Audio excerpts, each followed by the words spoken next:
Good Wednesday afternoon, everybody. I'm meteorologist Tim Pandages here with your tropical update. And there's not just one hurricane out in the Atlantic. We have two hurricanes, Lisa and Martin. Today is Wednesday, November the 2nd, 2022. All right, here's the season by the numbers of what we're dealing with right now. Two hurricanes we're watching in the Atlantic Basin. It has been 21 years since 2001 since there's been two simultaneous hurricanes in the Atlantic Basin in the month of November. So it's been quite some time. And who would have thought with such a slow season that we started with that we'd get to November and we've had two concurrent hurricanes going on right now. 28 days left in the season. Again, it goes until November 30th.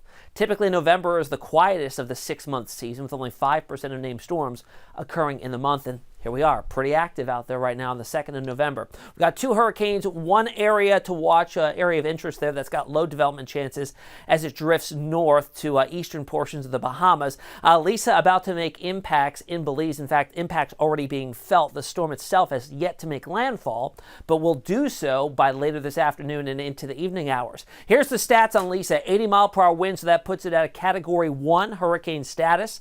Category 1 starts at 75 miles per hour, so it's well up there. Moving to the west at 14.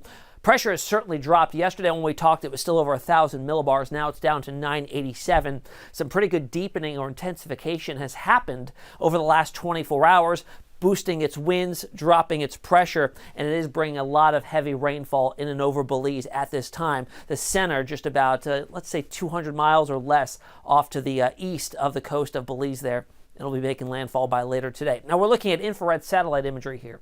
The reasoning for that, it tells us the temperatures of the cloud tops. When we're looking at the shades of black and white there, and even some pinks early on flaring up there, that's very cold cloud tops, meaning very strong thunderstorm or convection activity associated right around the center of Lisa right there right now. Now let's show it on visible satellite imagery. You can certainly see it's got that spin in the atmosphere, takes on that shape, that imagery of a hurricane, although a weak Category 1, but still nonetheless impacting land and bringing some pretty substantial impacts in terms of flooding, downpours, mudslides, flash flooding, and of course the wind damage too. We could see gusts up and over 90 miles per hour closer to the center of Lisa. Out ahead of its arrival, of course, watches and warnings were posted, all of which have been upgraded to warnings.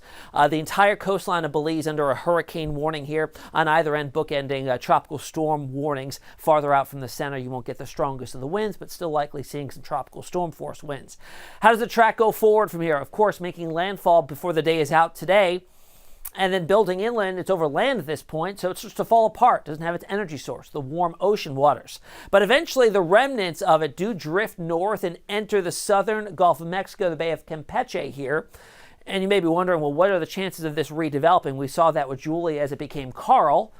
Not the case likely here, because we are going to be having strong fronts coming in from the north, enacting wind shear on this system. So a strong wind shear environment would tend to tear anything apart that tries to get going here. But certainly the waters are warm enough for it to develop if other conditions were prevalent, but likely not the case here. Excuse me, with winds only around 35 miles per hour as those remnants build over the Bay of Campeche. Rainfall totals pretty significant, anywhere from 6 to 10 inches likely in northern portions of Belize. Mudslides, flash flooding certainly going to be a potential problem here, but thankfully it builds inland and we see those rain chances really drop on off over the next 24 hours, which is some good news. All right, let's jump over to our secondary hurricane. This is Martin. Became a hurricane just a few hours ago at 75 miles per hour. Look how quickly it is zipping off to the east-northeast at 26 miles per hour, and it actually has lower pressures than what we're seeing with Lisa.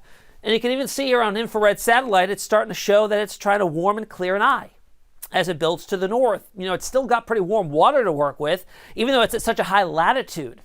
The Atlantic this season, especially the farther north you go, has seen sea surface temperatures well above average, and they remain so. You can see where it's located right now. Any area in red is water temperatures over 80 degrees, and that's what you need for tropical development. And we have that for a little while longer along its track, expected to become 85-mile-per-hour wind Category 1 storm, and even a Category 2 hurricane as it builds farther to the north, 105-mile-per-hour winds as we get into tomorrow and into Friday. It goes up all the way up into the North Atlantic and becomes a pretty potent major system well up to the north and eventually drifts towards Europe by later this weekend and into next week. All right, that's the latest on the Atlantic Basin with both Lisa and Martin being hurricanes this afternoon. Until next time, until I see you again tomorrow, you can find me on social media, Twitter, Instagram, Facebook, and on TikTok. Enjoy the rest of your Wednesday.